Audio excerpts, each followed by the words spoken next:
Hello and welcome to our 17th day update on our journey to tier 2 Rathma on the SSF Druid. We are back. Okay, I hope you enjoyed your 3-day vacation from us, or 2-day vacation technically, but let's call it a 3-day vacation. Anyway, wow, what a day number 17 has been.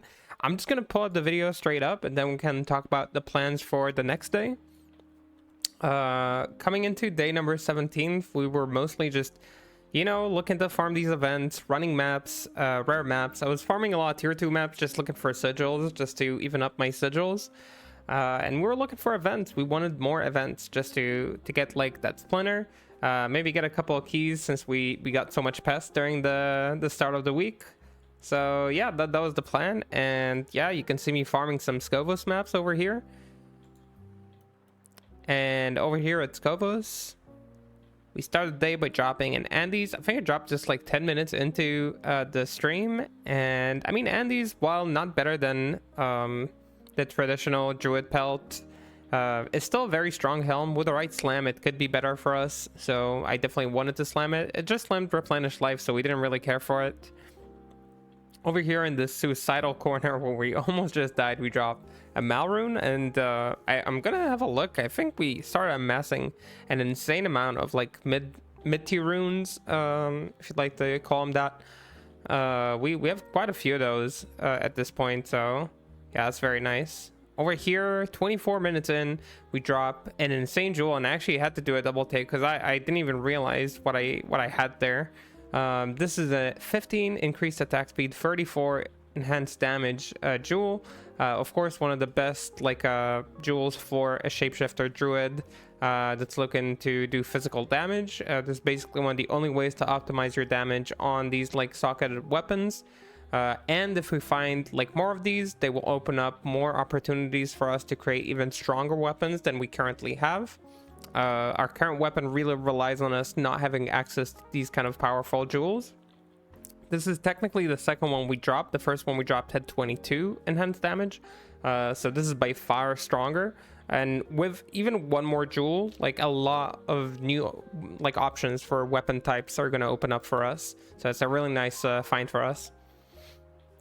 Over here, I think we had a Horizon map. We hopped in, it was a sanatorium, and we got an Arcanes. Arcanes roll 2 to skills, so of course we go ahead and we slam it. Arcanes is used by some characters for bossing, and this one rolled 3 sockets, which is pretty much what you want. So I could see a world where we go with Summoner and we do use an Arcanes, or I might just save it for some other characters in the future. But it is a very strong slam, was very happy to see it. Over here, back in Scovos, we drop another puzzle box, and now when we have 3 already kind of just waiting in our stash, I'm just waiting to see the next like big, you know, helm, armor, anything that I basically dropped that is like boxable is just gonna get insta-boxed. Very happy to see we got like a bunch of those ready for whenever we do end up dropping that big item. And our Arcanes drop, again, has 2 skills, of course, we slam it, and this was, I think, like just 20 minutes afterwards, we get another free socketed Arcanes, and I was a little shocked. I was very confused. Obviously, this is a massive slam. These go for so much currency on the live server. I, of course, cannot sell them, so I just have 2 of them for no reason. But I mean, it's still really cool that we found 2 of those in one day, like in such like quick like succession. Over here at Geed, who sells us a Death Fathom. I was kind of hoping to get an Odium, but he didn't want to sell me one. I think I just had a bunch of money, so I just wanted to spend it. Tossal Flame, of course, not useful to us, and we get Leviathan. Rolls 15 PDR, which is the minimum roll, so not very interesting one. And I didn't bother with the other 2 weapons because they can't like roll anything useful. The Death Fathom rolls 3 sockets, pretty good slam overall. It's not the best slam, but it is like pretty good slam. And the Leviathan breaks, so I guess we just take it. I just wanted to check what he has and see what I can get from it. Of course, we have no use for the Fathom, but I mean, it's still nice that we got it.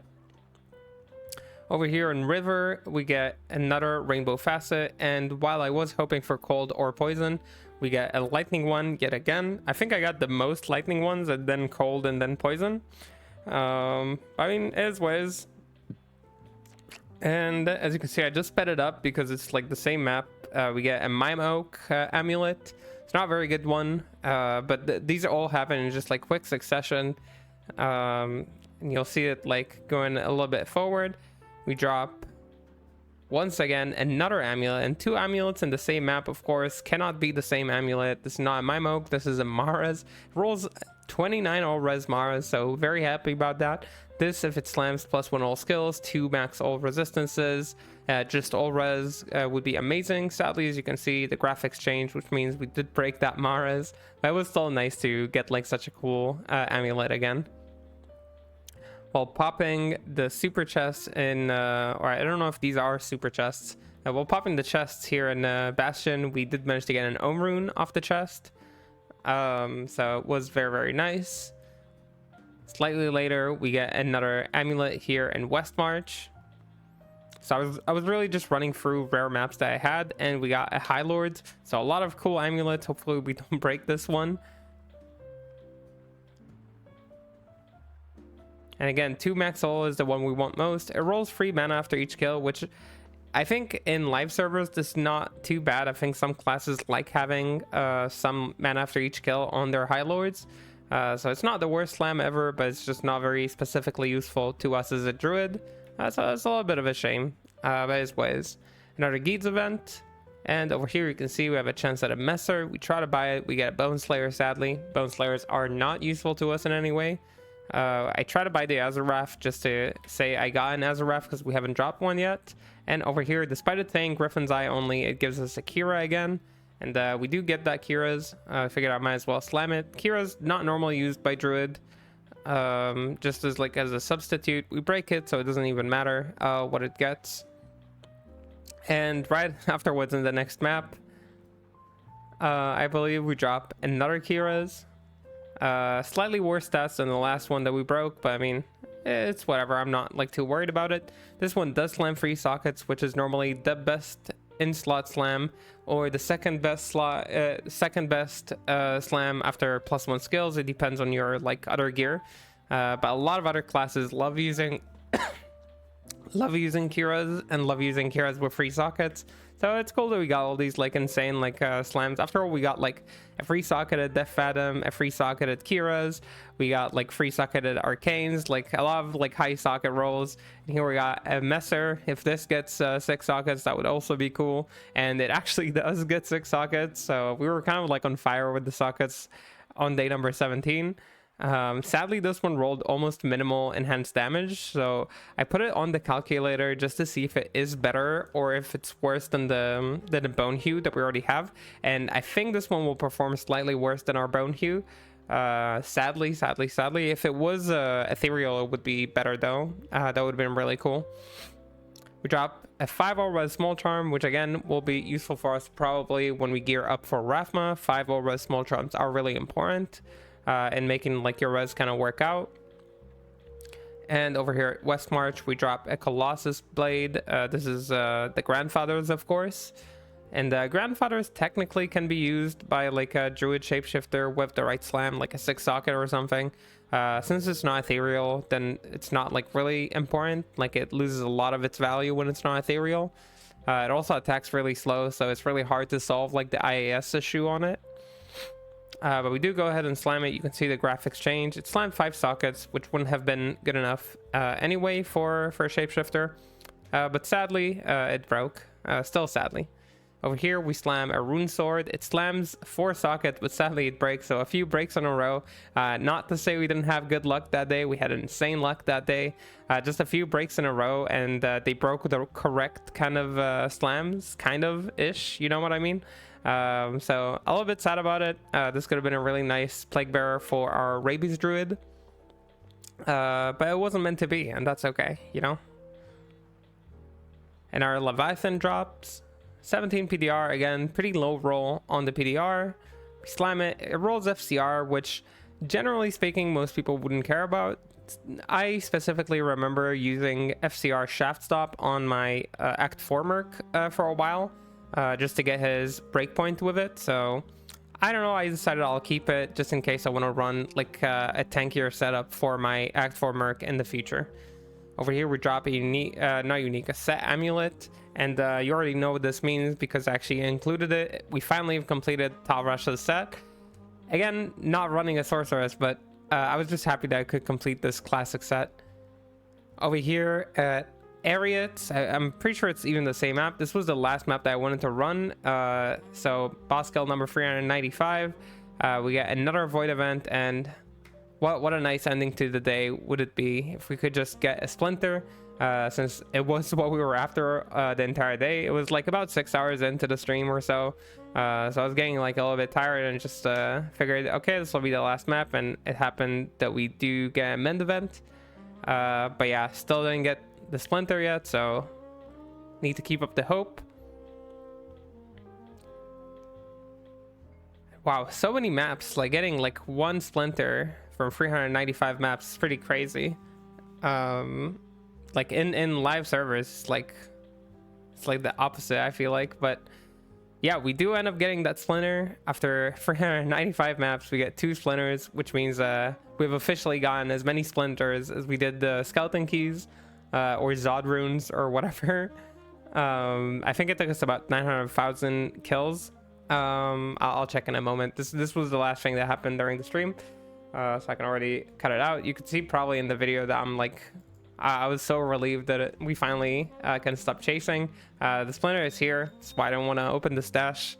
Let me just give a quick check. Kills all. Yeah, we were like close to 900,000 kills.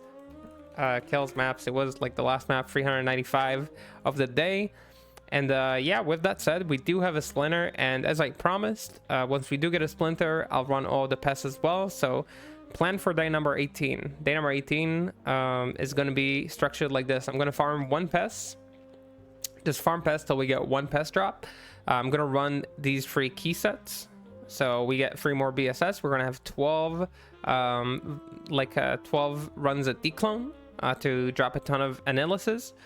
And we also get 3 more torches.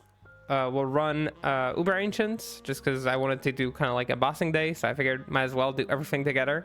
So farm 1 pest, run Uber Ancients, run keys, respec into our shapeshifter just because I want to see him slap a little stronger now that we got our new weapon.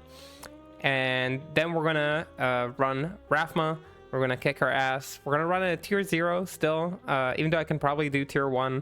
I figured might as well run tier 0, just get it done with quick. Don't risk anything. It took us so long to get this splinter. Don't risk it. And then what we'll do, the Anni slam, the best Anni will get slammed. Hopefully we get a 20 res one. That could be really nice. And yeah, that's basically the plan. I will run maybe a couple maps just to, like, you know, warm up before everything, but that is basically the plan for day number 18. So kind of like a bossing day. Yeah, looking to use probably still the Bone Hue. It seems to be better. I'll throw in 4 shales into it and make it attack like a, you know, like a war beast alongside this Ghoul Hide. And yeah, that's pretty much it. That was an insane day day number 17 in terms of luck and drops. Over here I have like my 2 red ISED jewels. This one just 22, this one 34. 34 is already a pretty big one. If I can get 1 more of those, I can make like some of these weapons that we've been saving up pretty strong. I don't remember where I put them. Yeah, over here. So I could make some of these really strong. Of course, like, who knows if we ever get another one. It took us like this long to get like a second one. I think the first one we got on like day 2 or something. I was super excited about it. Like, oh wow, I dropped an EDIS jewel, not even knowing if I'll ever use it. But yeah, that's pretty much where we're at, and we'll keep progressing from here. If I end up doing all the bossing really fast, I'll just go back to mapping. We got like a bunch more here. We don't have any catalyst shards, so it's basically just running like tier 2, tier 1 maps as fast as I can to get more and more events. But yeah, this is pretty much it. You know, I was pretty happy with like our comeback day. It was pretty eventful. We have these 2 3Os Arcanes here that I'm not sure what I'm gonna do with. Maybe if I experiment with like an Arc Blast for fun kind of thing, I might end up like running this with like cold facets. But I don't even know if I have enough cold facets for this. I have like 3 for the night wings, which I think I think I'll use 3 on the night wings, and I'll figure out the rest afterwards. So yeah, that's pretty much where we're at. Very happy with all of our progress, and yeah, I can't wait for day number 18, where we finally start bossing again. So yeah, I expect to see you there. If you're not there, I'll see you in the next video, and till then, bye.